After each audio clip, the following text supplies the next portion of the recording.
Assalamualaikum warahmatullahi wabarakatuh. Di video kali ini kita akan membahas materi mengenai pasar modal. Pengertian dari pasar modal adalah pasar yang memperjualbelikan uang dalam bentuk surat-surat berharga yang berjangka waktu lebih dari 1 tahun atau disebut juga dengan jangka panjang.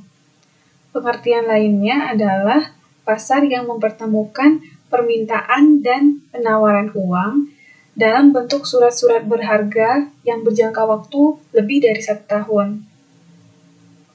Dalam pasar modal, surat berharga disebut juga dengan istilah efek. Menurut Undang-Undang Nomor 8 Tahun 1985 tentang pasar modal, maka pasar modal merupakan kegiatan yang bersangkutan dengan yang pertama, penawaran umum dan penawaran efek atau surat berharga. Yang kedua, perusahaan publik atau umum yang berkaitan dengan efek yang diterbitkannya. Dan yang ketiga, lembaga atau profesi yang berkaitan dengan efek. Pasar modal disebut juga dengan bursa efek. Ada 3 bursa efek di Indonesia, yaitu Bursa Efek Jakarta, Bursa Efek Surabaya, dan Bursa Paralel Indonesia. Berbeda dengan BEJ atau Bursa Efek Jakarta dan BES atau Bursa Efek Surabaya, Bursa Paralel Indonesia merupakan bursa yang didirikan sebagai pilihan alternatif bagi pemodal yang memiliki dana terbatas. Dalam pasar modal dikenal beberapa istilah. Yang pertama adalah pemodal atau investor, merupakan pihak yang memiliki modal atau dana untuk dipinjamkan. Yang kedua, emiten, merupakan pihak yang ingin meminjam modal atau dana. Kedua pihak tersebut akan saling bertemu, membentuk kesepakatan melalui mekanisme tertentu yang melibatkan beberapa pihak lain, seperti yang sudah diatur oleh peraturan pasar modal. Surat-surat berharga yang diperjualbelikan dalam pasar modal meliputi yang pertama adalah saham atau common stock. Pengertiannya adalah tanda penyertaan atau pemilikan dari seseorang atau badan usaha terhadap suatu perusahaan. Bila seseorang membeli sebagian saham perusahaan N, berarti orang tersebut telah memiliki sebagian dari perusahaan N. Dalam pasar modal, saham atau saham biasa merupakan saham yang paling dikenal masyarakat dan yang paling banyak digunakan untuk menarik dana dari masyarakat. Dengan membeli saham, masyarakat akan memperoleh dividen atau pembagian keuntungan. Dividen akan dibagikan kepada pembeli saham bila perusahaan mendapatkan keuntungan. Bila tidak mendapat keuntungan, maka pembeli saham tidak memperoleh dividen.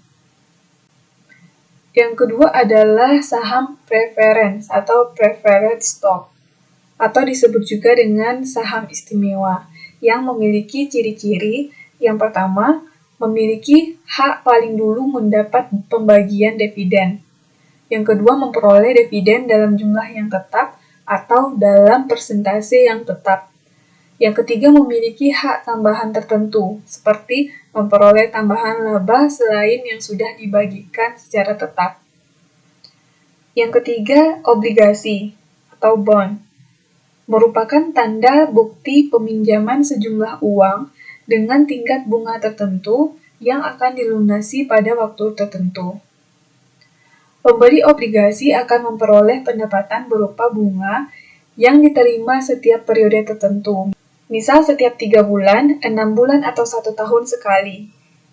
Pada saat jatuh tempo atau pelunasan, pembeli obligasi akan menerima kembali uang yang telah dipinjamkannya.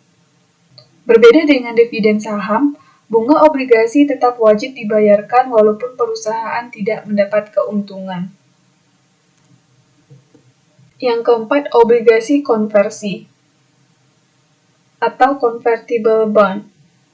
Hampir sama dengan obligasi biasa, bedanya adalah obligasi konversi bisa ditukar dengan sejumlah saham biasa setelah memenuhi syarat tertentu.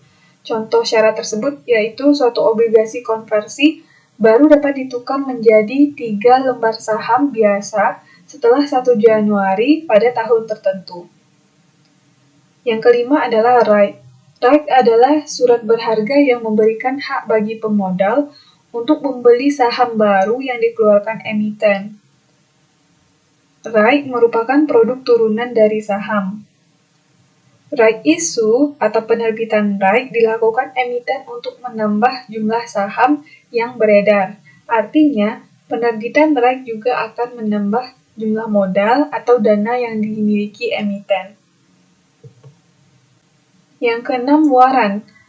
Seperti right, waran juga merupakan surat berharga yang memberikan hak untuk membeli saham biasa pada waktu dan harga tertentu. Bedanya, waran umumnya dijual bersamaan dengan surat berharga lain seperti saham dan obligasi. Waran bisa dipandang sebagai bonus dalam penjualan surat berharga untuk menarik minat pemodal. Contohnya adalah PTB menerbitkan obligasi dengan jatuh tempo atau pelunasan setelah 5 tahun. Bila kita membeli obligasi PTB, maka kita akan mendapat bonus 2 waran. Dari setiap waran, kita berhak membeli 1 lembar saham lagi mulai akhir tahun ketiga. Dengan iming-iming seperti ini, diharapkan pemodal akan tertarik membeli obligasi PTB. Yang ketujuh, reksadana. Reksadana merupakan sarana untuk menghimpun dana dari masyarakat yang memiliki modal dan keinginan berinvestasi, tetapi memiliki waktu dan pengetahuan terbatas tentang pasar modal. Dengan adanya reksadana diharapkan dapat meningkatkan peran pemodal lokal untuk berinvestasi di pasar modal Indonesia. Dan reksadana ini terdiri atas 2 bentuk, yaitu bentuk perseroan dan bentuk kontrak. Selanjutnya, pelaku pasar modal.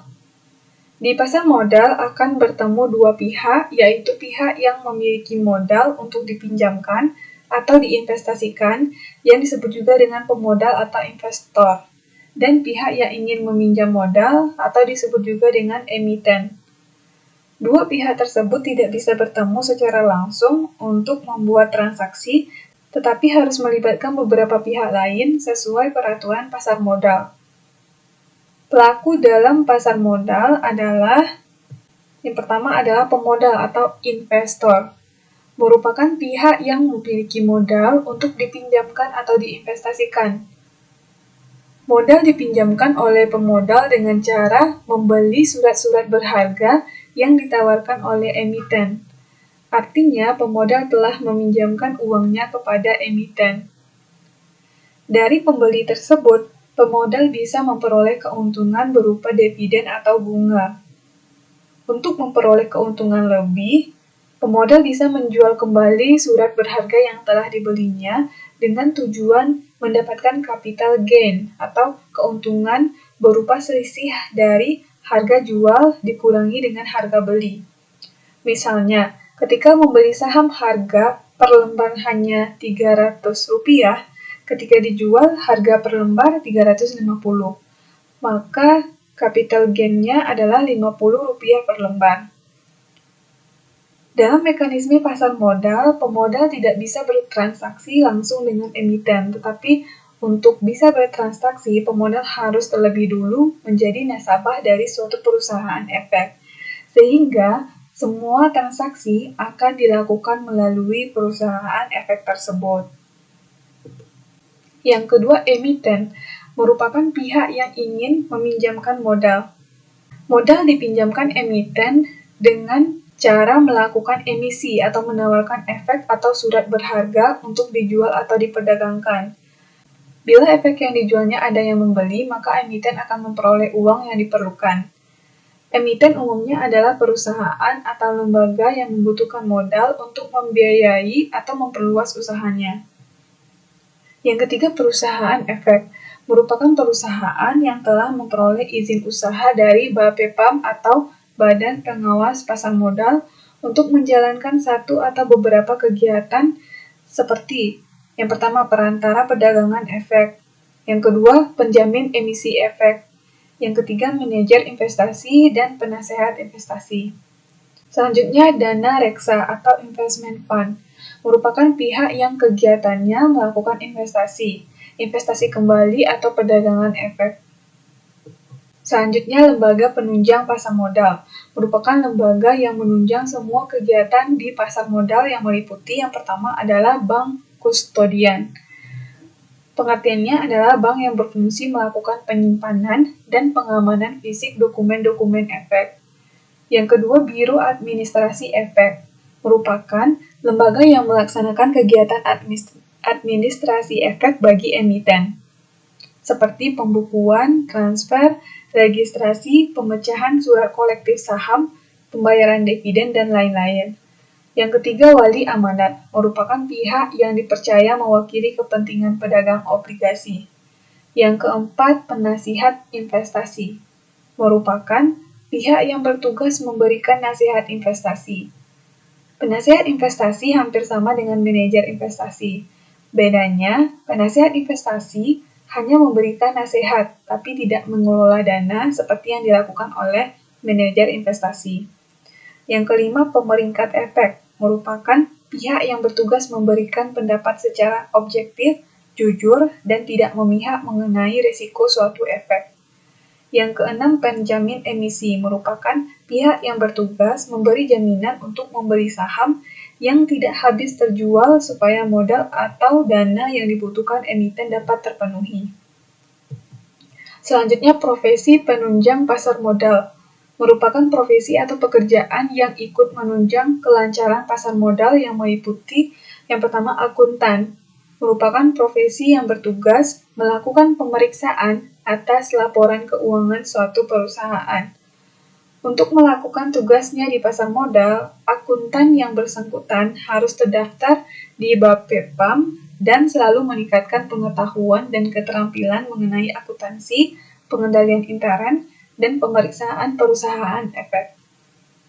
Yang kedua, konsultan hukum merupakan profesi yang bertugas memeriksa aspek-aspek hukum emiten dan memberikan legal opinion atau pendapat hukum mengenai keadaan dan keabsahan suatu emiten seperti anggaran dasar, izin usaha, bukti pemilikan harta kelayakan, perjanjian atau perikatan dengan pihak ketiga, dan lain-lain.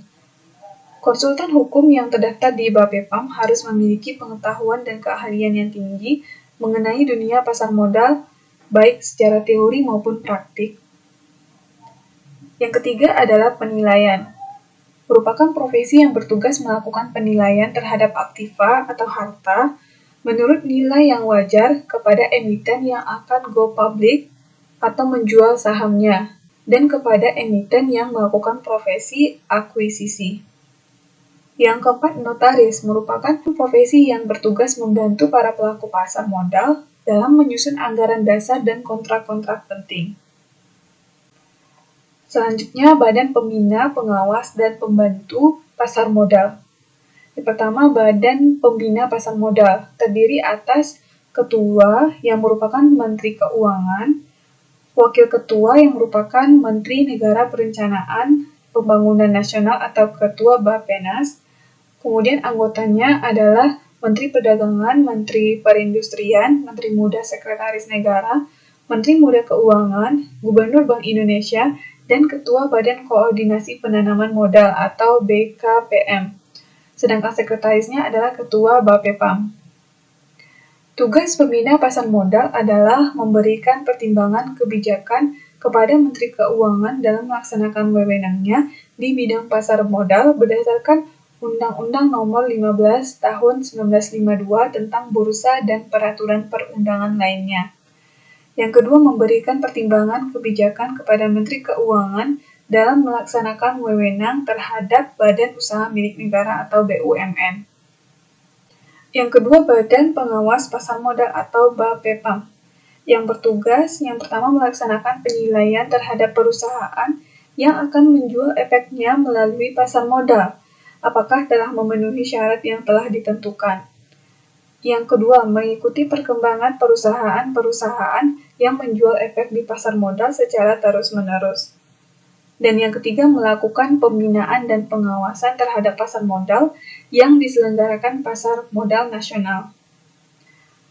Berdasarkan Undang-Undang Nomor 5 Tahun 1995 tentang pasar modal, maka wewenang dari Bapepam adalah yang pertama memberikan izin, persetujuan, dan pendaftaran kepada para pelaku pasar modal. Yang kedua, memproses pendaftaran dalam rangka penawaran umum. Yang ketiga, menerbitkan peraturan pelaksanaan dari perundang-undangan di bidang pasar modal dan melakukan penegakan hukum atas setiap pelanggaran terhadap peraturan perundang-undangan di bidang pasar modal. Sebelum menjadi Badan Pengawas Pasar Modal, Bapepam dulunya bernama Badan Pelaksana Pasar Modal. Tetapi, sejak pasar modal diswastanisasi menjadi PT Bursa Efek Jakarta pada tahun 1991, maka fungsi Bapepam sebagai pelaksana berubah menjadi pengawas saja. Yang ketiga, PT Dana Reksa. Didirikan pemerintah untuk menjaga kelangsungan hidup pasar modal dan mewakili masyarakat, terutama yang berkemampuan terbatas dalam membeli saham. PT Dana Reksa memiliki tugas yang pertama, membantu mempercepat masyarakat yang berkemampuan terbatas untuk membeli saham sehingga mereka dapat menikmati dividen atau pembagian keuntungan perusahaan. Caranya adalah dengan PT Dana Reksa akan membeli saham sebesar 50% dari yang ditawarkan. Saham tersebut lalu dipecah-pecah dalam bentuk sertifikat saham dengan nilai nominal Rp10.000 dan masyarakat boleh membelinya paling banyak 100 lembar. Yang kedua, meningkatkan partisipasi masyarakat dalam membeli efek dalam rangka pengerahan dan dana dari masyarakat. Selain masyarakat dapat menikmati dividen, dana yang terkumpul bisa disalurkan ke emiten untuk pengembangan usahanya. Selanjutnya, mekanisme transaksi perdagangan di pasar modal. Transaksi perdagangan di pasar modal akan mempertemukan pemodal atau pemilik modal dengan emiten atau peminjam modal. Untuk mempertemukan keduanya, banyak pihak lain yang harus terlibat. Masing-masing pihak, baik pemodal maupun emiten, terlebih dahulu harus melakukan langkah-langkah persiapan yang meliputi. Yang pertama adalah langkah persiapan bagi pemodal. Agar dapat melakukan transaksi, pemodal harus lebih dulu menjadi nasabah dari perusahaan efek. Di Bursa Efek Jakarta terdapat lebih kurang 186 perusahaan efek yang menjadi anggota Bursa Efek Jakarta. Pemodal boleh menjadi nasabah di salah satu atau beberapa perusahaan efek. Agar bisa menjadi nasabah, pemodal harus melakukan pembukaan rekening dengan mengisi dokumen pembukaan rekening yang memuat identitas nasabah secara lengkap, yaitu keadaan keuangan dan tujuan investasi, serta keterangan tentang investasi yang akan dilakukan. Modal dapat melakukan transaksi setelah disetujui menjadi nasabah di perusahaan efek yang bersangkutan. Umumnya, setiap perusahaan efek mewajibkan nasabahnya untuk mendepositokan sejumlah uang tertentu, bisa 15 juta atau 25 juta atau 50% dari nilai transaksi sebagai jaminan bahwa nasabah tersebut layak melakukan transaksi. Setelah disetujui menjadi nasabah di suatu perusahaan efek, pemodal telah siap melakukan transaksi di pasar modal atau bursa efek. Yang kedua, langkah persiapan bagi emiten. Agar dapat melakukan transaksi di pasar modal, emiten harus melakukan proses pencatatan di pasar modal. Sejak Juli tahun 2000, dunia pasar modal khususnya Bursa Efek Jakarta telah mengeluarkan peraturan pencatatan terbaru yang bertujuan memulihkan kepercayaan masyarakat dan meningkatkan daya saing bursa efek di pasar regional. Dan pada gambar 4.1 merupakan bagan pasar modal.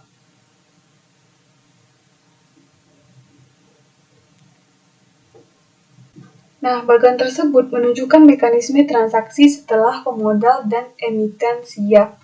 Proses pencatatan yang harus dilakukan emiten yang pertama adalah emiten mengajukan permohonan pencatatan ke bursa dan bursa akan menilai permohonan tersebut apakah sesuai dengan ketentuan pencatatan. Setelah itu, emiten diminta mempresentasikan kinerja perusahaannya. Yang kedua, jika memenuhi syarat, bursa akan memberikan surat persetujuan prinsip pencatatan atau perjanjian pendahuluan. Yang ketiga, emiten mengajukan pernyataan pendaftaran ke Bapepam. Dalam pengajuan pernyataan pendaftaran, emiten harus menghubungi perantara emisi yang terdiri atas penjamin emisi, akuntan, dan perusahaan penilai yang akan memberikan layanan sesuai dengan tugasnya masing-masing. Yang keempat, bila telah mendapatkan pernyataan efektif dari Bapepam, emiten bisa melakukan proses penawaran umum (IPO) atau Initial Public Offering agar nanti efeknya bisa dijual. Yang kelima, emiten membayar biaya pencatatan. Dan yang terakhir, Bursa Efek mengumumkan pencatatan efek tersebut di bursa. Dengan adanya pengumuman ini, berarti emiten bisa langsung memulai penjualan efek. Transaksi perdagangan efek dimulai dengan pesanan atau order oleh pemodal yang disampaikan kepada perusahaan efek. Pesanan tersebut dapat disampaikan secara tertulis atau lewat telepon kepada sales atau dealer yang berada di perusahaan efek. Pesanan harus jelas menyebutkan efek apa yang dibeli, berapa jumlahnya, dan berapa harga yang diinginkan. Contohnya, seorang pemodal menelpon ke dealer yang menyampaikan keinginannya untuk membeli saham ABC sebanyak 3 lot, yang sama dengan 1.500 saham. 1 lot sama dengan 500 saham. Pembelian saham minimal 1 lot, dengan harga 3.000 per saham. Pemodal yang ingin membeli ini disebut juga dengan pemodal beli. Kemudian, pesanan tersebut akan diteliti oleh perusahaan efek. Apakah saham yang dibeli ada, bagaimana dengan batas limit perdagangan, dan lain-lain. Setelah selesai, barulah pesanan tersebut disampaikan kepada pialang beli di lantai bursa atau floor trader untuk dilaksanakan. Di lantai bursa ada orang-orang khusus yang bertugas memasukkan semua pesanan ke terminal atau sambungan yang sesuai. Orang-orang tersebut yaitu wakil perantara perdagangan efek. Dengan menggunakan sistem komputerisasi perdagangan yang disebut dengan JATS, semua pesanan diolah oleh komputer yang akan melakukan matching atau pencocokan dengan mempertimbangkan prioritas harga atau waktu. Artinya, sistem perdagangan di bursa adalah sistem lelang secara terbuka yang berlangsung terus-menerus selama jam bursa. Dan dalam kegiatan lelang ini terjadilah tawar-menawar.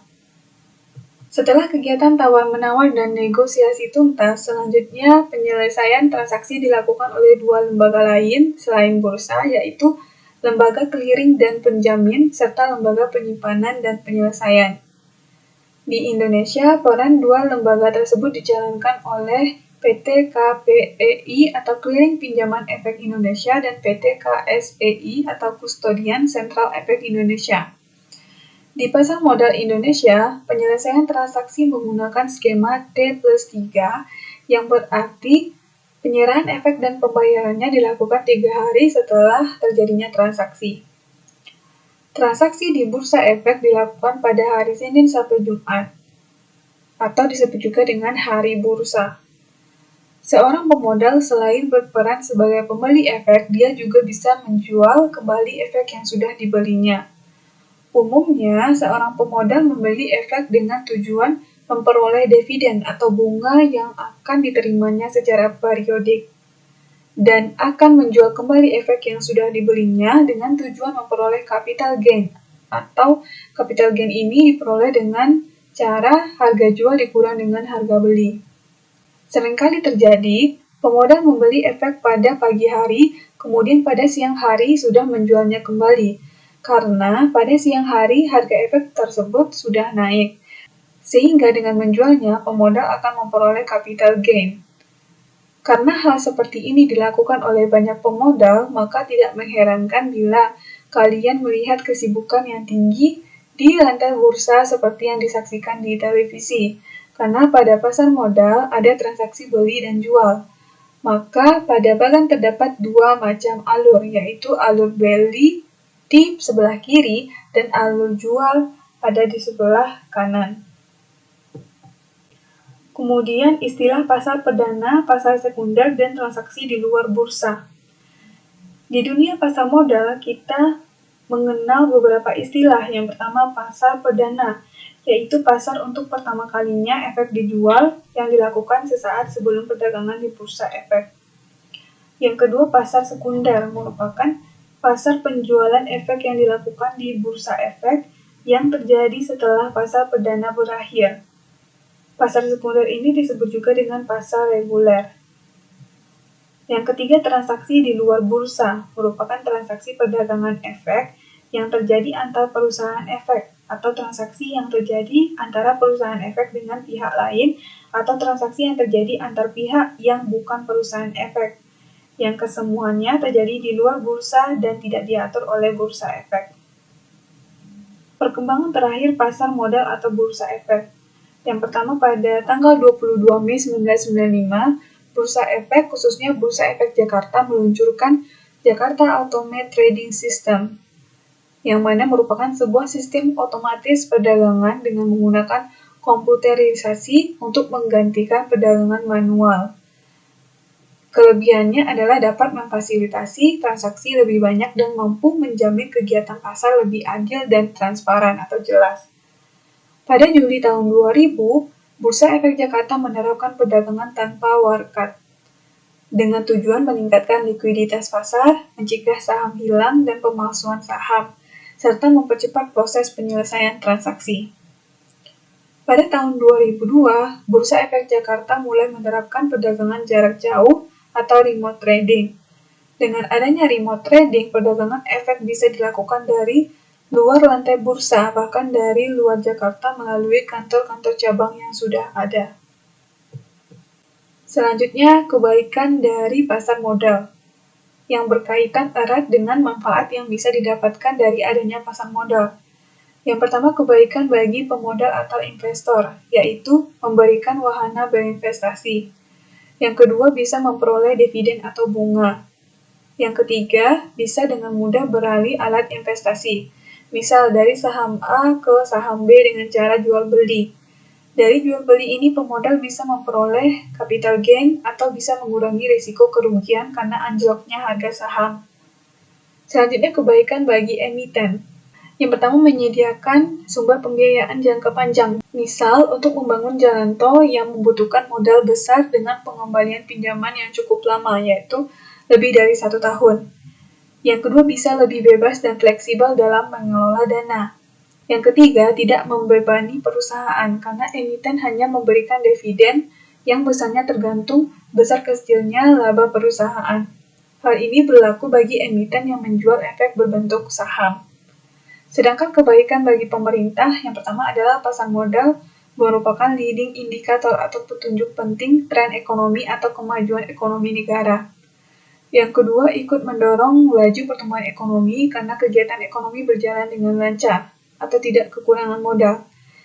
Yang ketiga, ikut memperluas pertumbuhan lapangan kerja seiring meningkatnya pertumbuhan ekonomi. Sedangkan keburukan dari pasar modal yaitu berkaitan erat dengan risiko yang dihadapi oleh pelaku pasar modal. Yang pertama, bila surat berharga atau efek yang dibeli pemodal di delisting atau dikeluarkan dari pasar modal karena berbagai sebab, diantaranya karena emiten yang menjual efek tersebut mengalami kerugian atau pailit, maka risiko ini disebut risiko delisting. Yang kedua, bila terjadi inflasi yang mengakibatkan turunnya nilai mata uang sehingga akan turut menurunkan daya beli dari dividen dan bunga yang diperoleh pemodal, maka hal ini disebut dengan risiko inflasi. Yang ketiga, bila surat berharga yang ingin dijual tidak cepat laku seperti yang diharapkan, maka hal ini disebut dengan risiko likuiditas. Yang keempat, bila terjadi kenaikan tingkat bunga bank yang akhirnya dapat menurunkan harga surat-surat berharga, naiknya tingkat bunga bank membuat para pemodal lebih tertarik berinvestasi di bank. Akibatnya, permintaan akan surat berharga menurun sehingga harga surat berharga pun menjadi turun. Hal ini disebut risiko tingkat bunga. Yang kelima, bila surat-surat berharga terpaksa dijual dengan harga lebih rendah dari harga belinya, sehingga pemodal mengalami kerugian. Hal ini disebut dengan risiko capital loss. Yang keenam, bila kemampuan emiten dalam menghasilkan laba menurun, akibatnya dividen yang dibayarkan ke pemodal ikut menurun. Hal ini disebut dengan risiko bisnis. Dari resiko-resiko tersebut, tampak bahwa sebagian dari resiko pasar modal sama dengan resiko pasar uang. Sekian yang dapat disampaikan pada kesempatan kali ini, semoga bermanfaat. Assalamualaikum warahmatullahi wabarakatuh.